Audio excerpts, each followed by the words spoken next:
Svetlana stepped into the train and froze. Her breath caught in her throat. Her heart skipped a beat. Sitting calmly just a few meters away, flipping through a newspaper, was her husband. The same husband who had been declared dead a year ago. She couldn't move, couldn't think. Her mind screamed that this was impossible, but her eyes told her otherwise. That profile, those sharp cheekbones, the familiar way he held the paper. It was him, older, maybe. A different haircut, a few new wrinkles around the eyes, but it was him. The train doors closed with a hiss behind her, sealing her in this impossible reality. Svetlana stumbled into a seat, clutching her bag like a shield. Her pulse was thundering in her ears, drowning out the rhythmic clatter of the wheels. She couldn't tear her eyes away. She had buried him. She had mourned him every night for a year. She had whispered his name to the silence. She had kissed his photo before bed, kept his favorite sweater in the closet because she couldn't bring herself to let go. She had stood beside an empty grave every Sunday, laying fresh flowers for a man who, according to every official report, had died in a fiery plane crash high in the mountains. A year of agony, of asking why, and now he was right there. Alive, breathing, reading the morning paper like nothing had ever happened. A mechanical voice crackled over the speaker. Next stop, Sosnovo. The man folded his newspaper. He was getting off. Panic surged inside her. What should she do? Yell his name? Run to him? What if he ran away? What if he had faked it all, his death, his disappearance? What if this wasn't a miracle, but a betrayal? Didn't wait to answer any of those questions. As he rose and headed for the door, she stood too, following him at a careful distance. Something had shifted inside her. The grief that had gripped her heart for a year turned into something sharper, colder, more determined. She would get answers. She had to. 1 year earlier. I'm sorry for your loss, Mrs. Niazova. She sat across from the investigator, numb. Her body was there, but she felt hollow, like she had been scooped out from the inside. 3 days of search efforts. 3 days of hearing the same words. No survivors. The plane had gone down in the mountains, debris scattered. Remains unrecognizable. We'll need DNA analysis to confirm identity. Her voice had sounded distant, then robotic. When can I see him? The investigator glanced at the psychologist beside him. I'm afraid that won't be possible. Most of the bodies, they weren't preserved well enough for visual identification. She nodded slowly, not truly understanding. Not yet. But when the truth finally hit, it shattered her. Her screams were so loud, the neighbors came running. That same day, Andrei's mother, Rina, she stayed with Svetlana through the long broken nights. We'll get through this, sweetheart, she whispered, her own eyes swollen from crying. We have to be strong. He would have wanted that. At the funeral, the coffin was sealed. Inside were only his belongings, his watch, his wedding ring, his wallet, nothing else. And now 1 year later he was alive and walking away. She wasn't going to let him disappear again, not without the truth, not without knowing why. All they managed to recover from the crash site were unrecognizable fragments. Svetlana surfaced from the depths of her thoughts just as Andrei stepped off the suburban train. Her breath caught. Instinctively, she followed him, careful to keep her distance. He walked quickly and confidently, like someone with a clear destination and no second thoughts, no glances over his shoulder, no hesitation, just calm purpose. 20 minutes later, after weaving through the quiet side streets of the sleepy suburb, he turned toward a modest two-story house with a neat little garden. Svetlana froze behind the corner of a neighboring building, heart pounding. Andrei climbed the steps and rang the doorbell. Moments later, a young woman appeared at the doorway with a child in her arms. The ground shifted beneath Svetlana. Her stomach dropped. Andrei smiled. That smile, the one Svetlana believed was hers and hers alone. He reached out and embraced the woman and the child in one sweeping motion. Then he lifted the baby high above his head, drawing bright, joyful laughter from the little one. The door closed behind them. They vanished inside. Svetlana's knees buckled. She slid down the fence wall, her back scraping against the cold concrete. That's why their attempts to have children always failed. That's why he pushed her to focus on her career, to not worry about becoming a mother. Because he already had a child, a family, a life. She felt a wave of nausea rise in her throat. Somehow she forced herself to her feet and staggered, dazed, back toward the station. Work, meetings, deadlines, none of it mattered anymore. There was only one person she needed to speak to, someone who had loved Andrei as deeply as she had. You look terrible. Are you sick? Irina Pavlovna met her at the door of their shared apartment. After the funeral, they had decided to live together. It made the loss slightly more bearable. Stumbled into the living room and collapsed onto the couch. Her voice was hollow, barely a whisper. He's alive. Andrei is alive. On the train. On the train. Irina Pavlovna froze mid-step, a teacup suspended in her hand. Something flickered across her face, fear maybe ... or something else. Something. Svetlana couldn't quite name. What are you saying? Irina's voice trembled. That's impossible. She set the cup down and sat beside her, gently clasping Svetlana's hands. We both saw his belongings after the crash. We went to the funeral together. It was him. Svetlana pulled her hands free and stood up abruptly. I followed him. I saw where he lives. He has a woman, a child. The boy's about a year old. Irina's face turned pale. Her tone changed, soothing, deliberate, like a doctor preparing to deliver bad news. Svetlana, please. I understand what you're feeling. Grief can do strange things to the mind. Sometimes the heart sees what it wants to see. You think I'm crazy? Svetlana let out a shaky laugh. That I imagined all of it. No, of course not. It's just ... It could be someone who looks like him. When we miss someone deeply, we sometimes project their image onto strangers. Svetlana took a step back, her eyes narrowing. Why was her mother-in-law so quick to dismiss everything? Why wouldn't she at least check? This was her son they were talking about. I know what I saw, she said, her voice steady. And tomorrow, I'm going back. I'm going to speak to him. Irina Pavlovna stood abruptly. No, I mean, maybe you should talk to someone, a professional. I know a very good therapist. He works with people who've suffered traumatic loss. Let me call him now. She rushed for the phone, her hands shaking slightly. Svetlana remained rooted to the spot, a creeping unease spreading through her. Something wasn't right. Irina's reaction, it wasn't just disbelief, it was fear. Was it possible? Could she have known all along? Could a mother hide something like that? No, that would be unthinkable, unforgivable. Or would it? The next morning, Svetlana took the day off, and by 9 a.m. she stood again in front of the house. The air was still, the street eerily quiet. She didn't know exactly what she was going to do. She just knew one thing for certain: she had to see him again, hear his voice, know the truth, no matter what it would cost her. The wait dragged on for what felt like ages.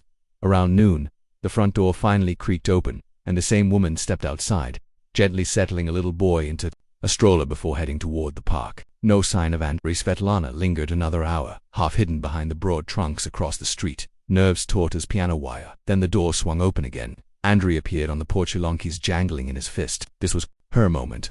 Every muscle in her body trembled, yet she moved with steady purpose, eyes locked on the man she had loved with every heartbeat, the man she had mourned for a whole year. Andrei lifted his gaze. No shock, no joy, only a flash of icy, for recognition and sudden fear.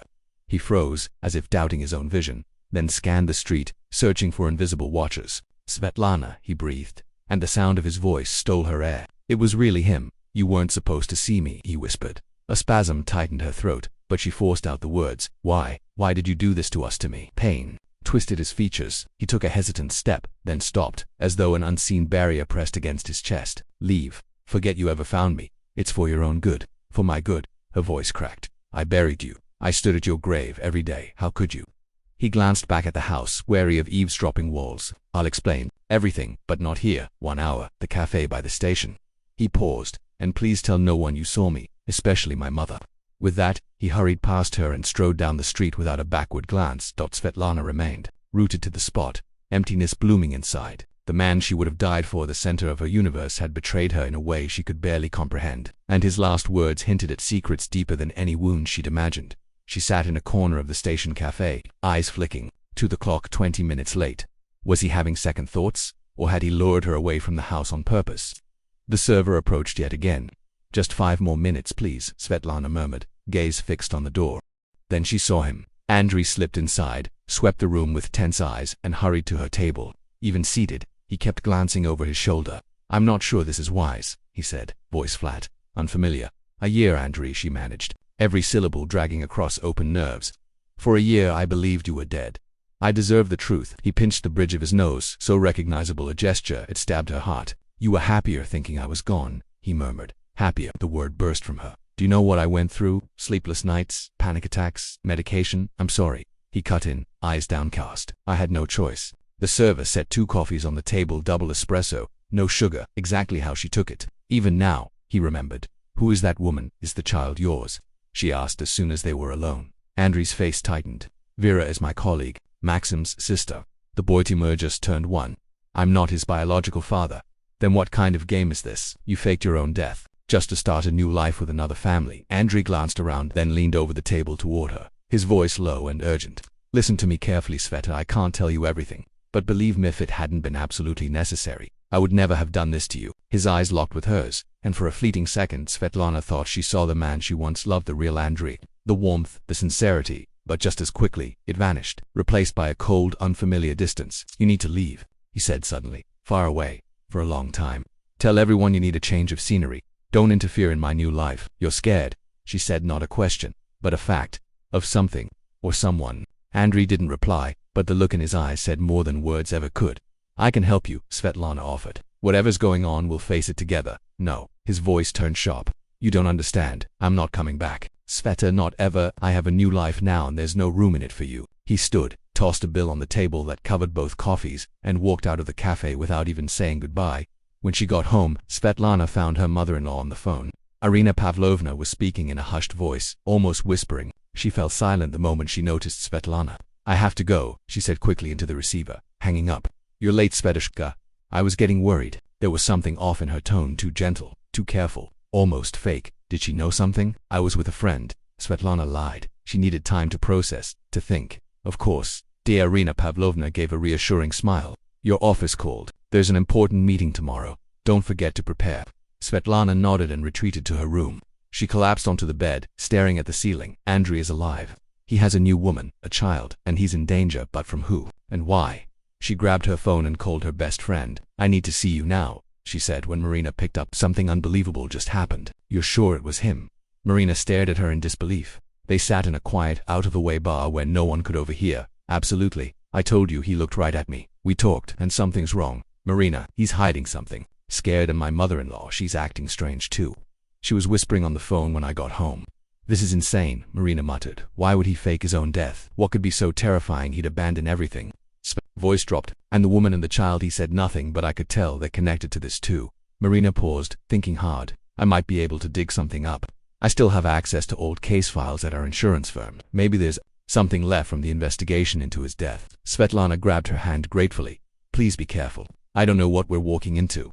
That night, Svetlana barely slept. Every little sound in the apartment made her heart jump. Irina Pavlovna moved around the kitchen at odd hours, talking on the phone again in hushed tones. Svetlana couldn't make out the words, but the tension in her voice was unmistakable. The next morning, as she was getting ready for work, Irina suddenly said, maybe we should go to the country house this weekend. You could use the change. Her words, the exact words Andrei had used. Thanks, Svetlana replied, trying to stay calm. But I have a lot of work. Maybe another time. Irina pressed her lips together but said no more. The next 3 days were torture. At work, Svetlana couldn't focus. At home, she avoided being alone with Irina. She felt watched, trapped. Finally, on Friday, Marina called. I found something, she said, skipping any greeting. I accessed the insurance and police records. There's something strange. On the passenger list of the plane that crashed there were 2 men named Andrei Niazov. What? That can't be right. I thought the same, maybe a coincidence. But something tells me it's not. And listen to this. 3 months before the crash, your husband applied for a massive life insurance policy. He upped the value to the maximum, and he received an advance payout shortly before the accident. A chill ran down Svetlana's spine. The kind of chill that told her nothing. Was it coincidence anymore? He knew he'd have to disappear, and it seems that was the plan all along. I need to dig deeper, Marina had said. But be careful, Sveta. This looks like a carefully executed operation. By Sunday, Svetlana couldn't wait any longer. She had to follow Andrei again. She told her mother-in-law she was going to the cemetery, as she'd done every Sunday for the past year. Irina Pavlovna didn't object, but Svetlana noticed something almost immediately. She reached for the phone. Was she calling her son? Had she been reporting Svetlana's every move all this time? Svetlana decided to test it. She did go to the cemetery but didn't stay long. After making sure she wasn't being followed, she headed to the place she'd seen Andrei before, and this time, luck was on her side. She spotted him leaving his house alone, getting into a plain gray car, and driving off. Svetlana quickly grabbed a taxi and told the driver to follow at a distance. 20 minutes later, Andrei parked near a quiet city park. Svetlana paid the driver and followed him on foot, keeping her distance. He walked with purpose, not looking back, toward a secluded pathway lined with trees and benches. And that's when she froze. There, already seated on one of the benches, was Irina Pavlovna. Svetlana ducked behind some bushes, her heart pounding, as she watched her mother-in-law embrace her supposedly dead son. They spoke quietly, but now and then the breeze carried fragments of their conversation. Almost found out. Andrei's voice was tight with tension. We need to move faster, Irina replied. Too risky, she said a moment later. A danger if she keeps digging. Svetlana's pulse roared in her ears. She could barely breathe. So Irina knew. The woman who had comforted her through grief, cried with her, lived under the same roof, had known everything. And then, as if sensing the weight of her gaze, Andrei suddenly looked around. Svetlana pressed herself into the ground, barely daring to blink. After a moment, the conversation resumed, but their voices were even lower now, lost in the rustling of leaves. Half an hour later, they parted. Irina left first. Andrei lingered on the bench, staring into the distance, as if carrying the weight of a life not fully his. When he finally stood and walked toward the park exit, Svetlana followed again, quiet, calculating, desperate to understand who he was hiding from. Who was this woman, Vera, and what kind of threat had chased them into this shadow of a life? Andrew drove off, and this time she wasn't fast enough. She lost him at a busy intersection. Frustrated but determined, she returned to his house and waited. By evening, she saw Vera arrive with the child. An hour later, Andrew came home. Lights came on. Through the windows, she could see their laughter, a child's happy squeal, a perfect little family. Everything Svetlana had once dreamed of, now playing out without her. When night finally cloaked the streets, she left tomorrow. She told herself tomorrow she'd figure out her next move. Maybe follow Vera or confront Irina directly. But when she returned to her own apartment, something felt off. The front door was slightly open. From inside, faint noises, movement. She stepped in and froze. Her home was in ruins. Drawers yanked out, books scattered across the floor, furniture overturned. Someone had been searching for what? With trembling legs, Svetlana stepped into the bathroom and stopped cold. There, written on the mirror in her own lipstick, were the words, "Stop digging, or you'll lose more than your husband." At that moment, the front door slammed. She darted into the hallway, but no one, only the empty silence of the corridor, broken by the whisper of wind through the broken apartment. She reached for her phone, her fingers shaking, ready to call the police. But then she paused. What could she say? That her dead husband was alive, that he'd faked his death, started a new life with another woman and a child, that her grieving mother-in-law had been lying all along. And now, someone had broken into her home, searched through her life, and left her a threat. No, not the police. She dialed Marina. "Come now," she whispered into the phone. Her voice shook. "I think I'm in real danger." Irina Pavlovna returned an hour after the apartment had been turned upside down. The moment she stepped inside, her eyes widened in sheer terror. "Oh my God, Sveta, what happened here? Did you call the police?" "No," Svetlana replied coldly, watching every twitch of her mother-in-law's face. "I thought it was more important to speak with you first. About your son who miraculously seems to have risen from the dead. And about your secret meeting with him in the park today." Irina Pavlovna froze. The mask she'd worn for months shattered in an instant. "You followed me?" she asked quietly. "And you lied to me for an entire year," Svetlana hissed, barely able to contain her fury. "While I was losing my mind in grief, you were secretly seeing your son, knowing he was alive."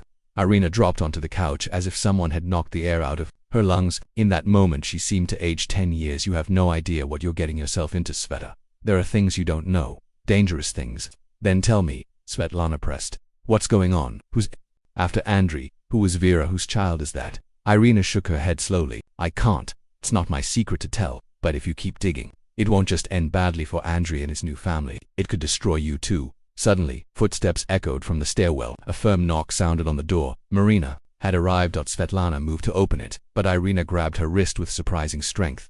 "Don't say a word to anyone, please," she begged, fear shimmering in her eyes. "I'm begging you." Svetlana pulled her hand free and opened the door.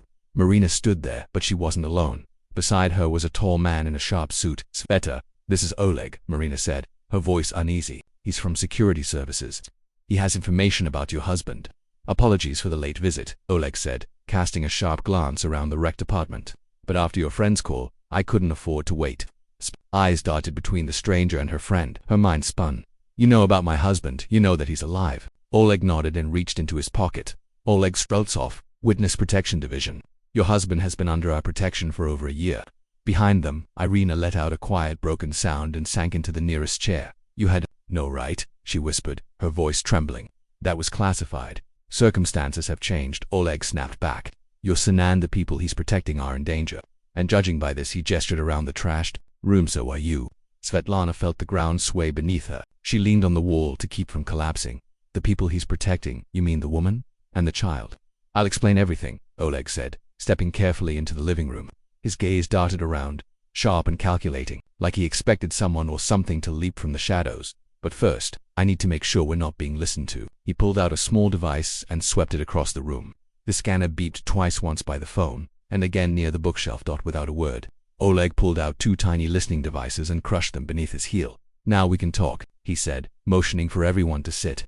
"We don't have much time. It all began 3 years ago. Andrei was working for a major energy corporation. That's when he uncovered a massive embezzlement scheme. Billions being funneled through shell companies. Senior executives, high-ranking officials, all in on it. Instead of staying silent or trying to blackmail them, your husband came to us," Oleg continued, looking directly at Svetlana. "He recorded conversations, gathered evidence, filed a case. Arrests began." Marina asked, already piecing the puzzle together. "Not all of them were caught. Some escaped. And they retaliated." Svetlana's heart clenched. She remembered the strange tension in Andrew's final weeks. The silence, the weight he carried. They tried to kill him, Oleg said flatly. They failed, so they went after his family. You were threatened, weren't you, Mrs. Nyazova? They came after his mother too. We offered your husband a full protection program, new identity, new life, Oleg said calmly. But he refused to involve you. Svetlana's eyes narrowed. So, he faked his own death, she said, her voice hollow. To protect me, Oleg nodded. It doesn't happen often, but sometimes it's the only way. The plane crash made the perfect cover. So many victims, chaotic identification. When the criminals believed the key witness had died, they lost interest in his widow. Irina Pavlovna finally found her voice. I only knew part of the truth, she said, her tone full of guilt. Andrei said this was the safest path for him and for you. She looked at Svetlana, shame in her eyes. I'm sorry I didn't tell you. I couldn't. I gave him my word. Svetlana shook her head slowly, struggling to absorb the whirlwind around her. And that woman, the child, who are they? Vera is one of ours, Oleg explained. She's protecting a critical witness. Her name is Tatiana. She used to work for one of the men Andrei exposed. She came to us while pregnant, gave birth under our protection. And where is she now? Svetlana asked, her voice tense. In a secure location. Only Vera and Andrei know where. They pose as a couple to avoid suspicion, to protect the child.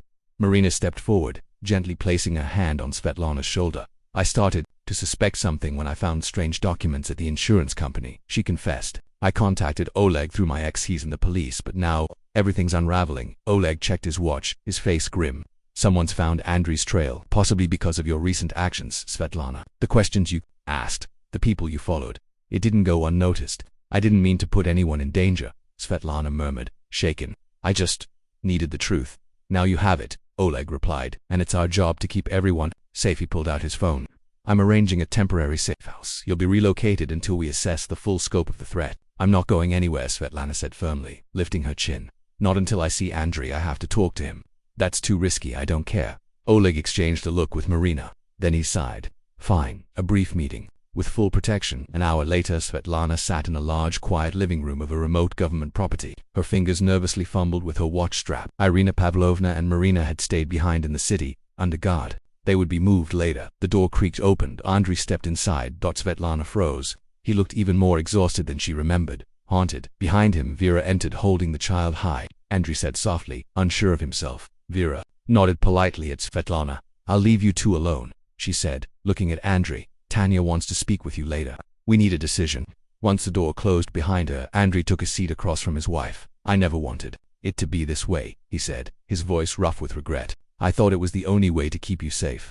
Safe? Svetlana echoed bitterly. Do you have any idea what I went through this past year? I do, he said quietly. But your pain was the price of your survival. If you'd known I was alive, you would have searched for me, tried to reach out. They were watching you during those first months. One slip, one wrong call, and you'd be dead. My mother-in-law knew, she snapped. She knew everything. That was a mistake, Andrei admitted. I shouldn't have told her, but I couldn't let her grieve like you did. She's old, fragile in me, Svetlana interrupted. I didn't deserve a chance to survive with you.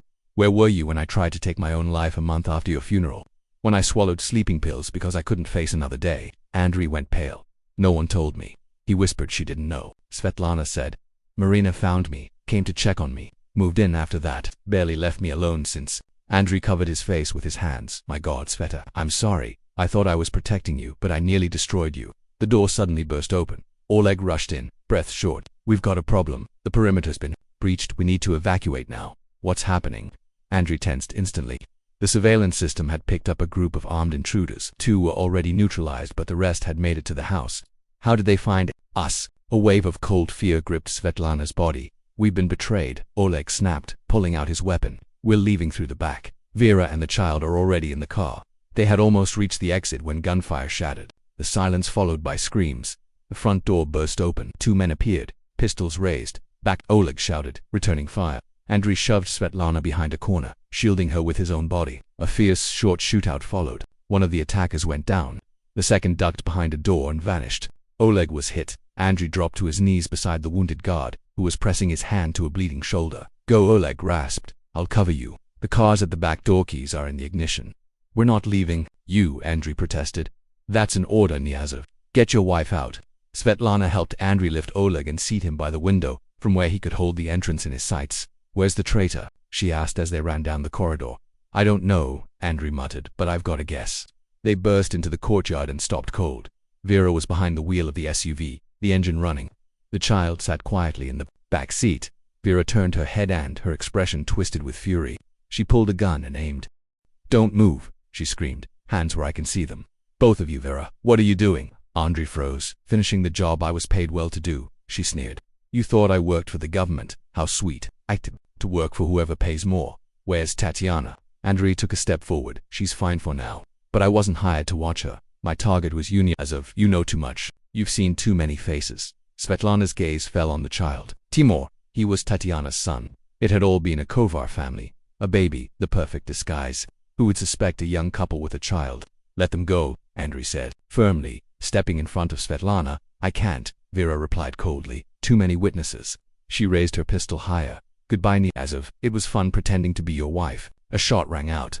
But it wasn't Vera who fired. From around the corner of the house, Irina Pavlovna stepped into view holding a hunting rifle. Vera screamed, clutching her bleeding shoulder, the gun slipping from her hand. "No one touches my son," Irina Pavlovna's voice thundered. "No one." Andrei didn't wait. He sprinted to the SUV, yanked the door open, grabbed the child from the back seat, and tossed the keys to Svetlana. "Drive." Svetlana leapt into the driver's seat and fired up the engine. Andrei and Irina Pavlovna jumped in, and the vehicle tore down the road. "How did you get here?" Andrei wrapped an arm around his mother, feeling her shaking. "I knew something was wrong. I've never trusted Vera. I asked the neighbor to bring me. He had the rifle in his car from hunting." Svetlana watched the rearview mirror, expecting pursuit, but the road remained eerily still. "Where now?" she asked. "To the city." To Marina, Andrei replied. "The police are there. It's safer. After that, we'll figure it out." 3 months passed. The investigation ended in sweeping arrests. Vera testified in exchange for a reduced sentence. Tatiana and her son were placed in a new witness protection program, this time under the watch of those who could be trusted. At the station, Svetlana stood with a small suitcase, her eyes searching the crowd. She and Andrei had talked for hours, argued, cried, before making the decision. A new life, new names, a new country. The only way to stay safe and to stay together until the last pieces of the case fell into place. Then she saw him. Andre was walking toward her, 2 tickets in hand for a high-speed train that would take them far from everything they'd ever known. "Are you sure?" he asked, stopping in front of her. "It's not too late to stay." Svetlana looked into his eyes, the same eyes she had missed for an entire year. Ahead lay uncertainty, hardship, maybe danger, but also second chance. "A real one. I've never been more sure in my life," she whispered, taking his hand. They walked in silence toward the train. Behind them were shadows of betrayal and fear, ghosts of pain and lies. Ahead was a blank page ready to be written, with something new, something earned. As the train pulled out, Svetlana rested her head on her husband's shoulder. His hand closed around hers. For the first time in a long time, she felt peace. Hard days were still ahead, but now they'd face them together. If this story moved you, support us with a like and subscribe. Your encouragement gives us strength to keep bringing you more stories every day. Thanks for being here. Stay safe and never stop believing in second chances.